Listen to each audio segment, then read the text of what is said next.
Bismillahirrahmanirrahim. Assalamu alaikum dear viewers of Cooking Corner with Fatima. Welcome to our channel. Hope you all are doing well. Viewers, आज हम आपको बनाना सिखा रहे हैं simple and easy mix moong and मसूर दाल। मूंग and मसूर दाल बनाने के लिए हमें जो इंग्रेडिएंट्स चाहिए 1 कप मसूर दाल, 1 कप मूंग दाल, 1 अनियन जिसे हमने कट कर लिया, 1 tomato and some green chilies, 1 tablespoon ginger and garlic paste. Spices में हम यहाँ पे 1 tablespoon salt, 1 tablespoon turmeric, 1 tablespoon red chili powder, 1 tablespoon cumin seed, गोल लाल मिर्च और 1 tablespoon पिसा हुआ गरम मसाला. Let us start cooking.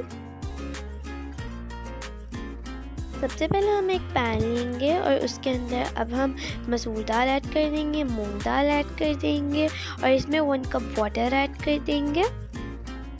अब हम इसमें अनियन ऐड कर देंगे 1 जिसे हमने कट कर लिया था, ginger and garlic paste add कर देंगे, tomatoes and 1 green chilli add कर देंगे, सॉल्ट ऐड कर देंगे, टर्मरिक ऐड कर देंगे, रेड चिली पाउडर ऐड कर देंगे और अब हम इसे अच्छे से मिक्स कर लेंगे ताकि हमारे सब इंग्रेडिएंट्स अच्छे से मिक्स हो जाए.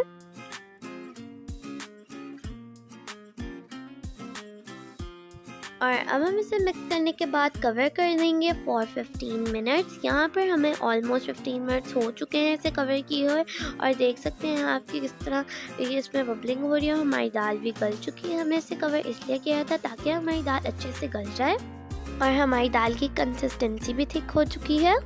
दाल को तड़का लगाने के लिए हमें जो इंग्रेडिएंट्स चाहिए ऑयल, लाल मोटे मिर्च, 1 tablespoon chopped garlic, cumin seeds, 1 tablespoon some green chillies, 1 tablespoon garam masala and some coriander leaves. अब हम एक पैन लेंगे और उसमें ऑयल ऐड कर देंगे 4 to 6 टेबलस्पून और अब हम इसमें 1 टेबलस्पून चॉप्ड गार्लिक ऐड कर लेंगे और इसे सौटे करेंगे फॉर 1 मिनट.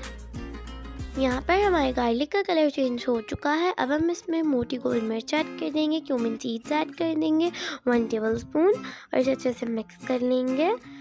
अब ये रेडी है. अब हम दाल के अंदर इसे ऐड कर देंगे.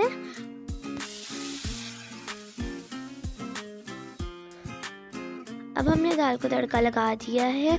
अब हम इसमें 1 टेबलस्पून गरम मसाला ऐड कर देंगे और सम ग्रीन चिलीज ऐड कर देंगे. अब आप इसके ऊपर कुछ कोरिएंडर लीव्स स्प्रिंकल कर देंगे और इसे अच्छे से मिक्स कर लेंगे. हमारी दाल की कंसिस्टेंसी भी थिक है, आपकी भी इस तरह की होनी चाहिए. और अब हमारी दाल सर्व करने के लिए तैयार है. अगर आपको हमारी दाल की रेसिपी अच्छी लगी हो तो हमारी वीडियो को लाइक कीजिएगा, हमारे चैनल को सब्सक्राइब कीजिएगा और बेल आइकन को जरूर प्रेस कीजिएगा. अब मैं मिलूंगी आपसे अपनी नेक्स्ट वीडियो में. तब तक के लिए टेक केयर एंड अल्लाह हाफ़िज़.